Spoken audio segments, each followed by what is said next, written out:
A Room of One's Own by Virginia Woolf is an influential novel about the challenges women faced every day in the early 1900s. Woolf gives the book a personal setting based in Oxford in close range to her hometown of Kensington, London.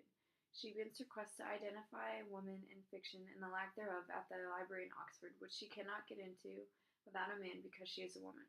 She also describes the discrimination women experience on a daily basis. With the use of these examples, she hopes to change the role that women have in fiction and society. The first significant purpose in A Room of One's Own is the lack of access women have to education. Excuse me, you are not allowed in this library. It's men only. Lock up your libraries if you like. There is no gate, no lock, no bolt that you can set upon the freedom of my mind.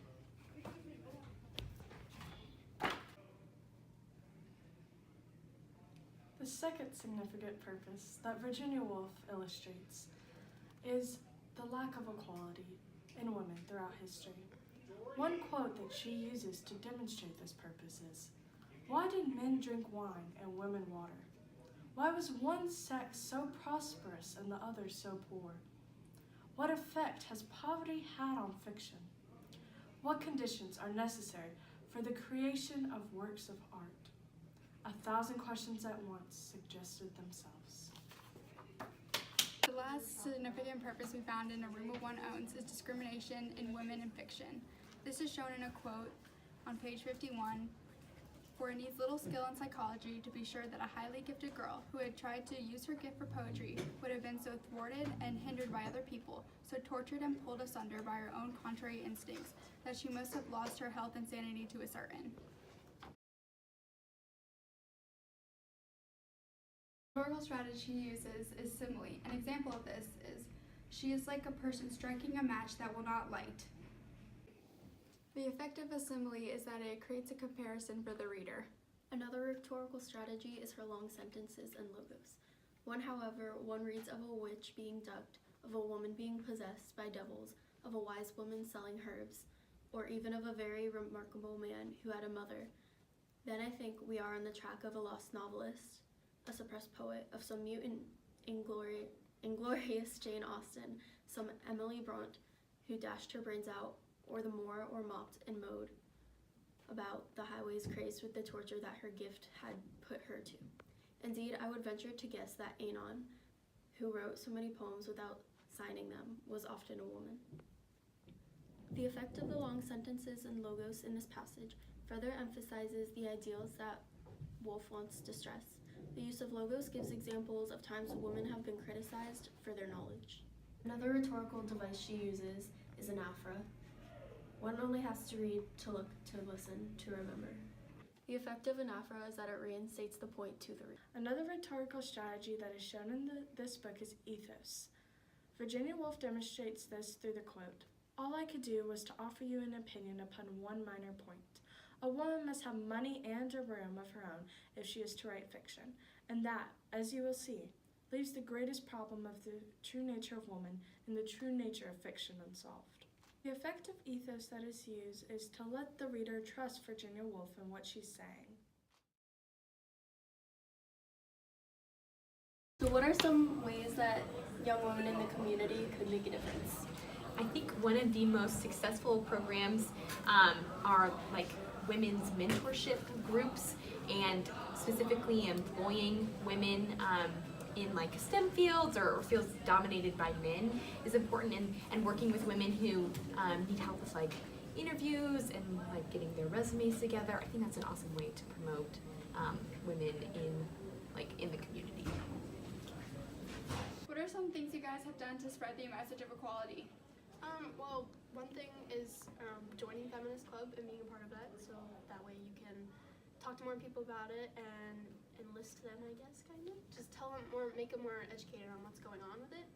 Spreading posters around the school, you don't even have to do it around school, your community. And something that I've personally done is brought it up in classes, just to make it a topic that more people are aware of, so you can come about it in like an educating way. What progress do you guys hope to see in the future for feminism and the rights of women? I think culturally, if we could focus on like not sexualizing women all the time, that would be pretty great. Also, I think further legal protections for things like workplace harassment, further investigations on cases of violence against women that go either unreported or uninvestigated, and then also kind of taking, some of the equalities that we've achieved here in the first world and kind of helping to spread those to other countries where women are further disadvantaged. What are some examples that you guys think that women still face concerning inequality today?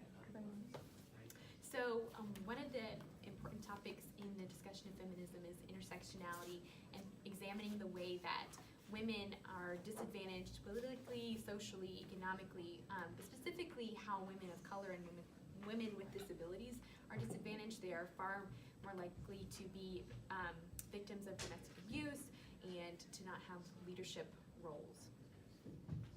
I think looking at things like femicide and domestic violence, violence against females has been on the decline recently, but it's still pervasive in our society, and it's an issue that we should talk about more. And then also workplace sexualizing women in the workplace is a big one, because even it goes unnoticed, but it's kind of an issue still.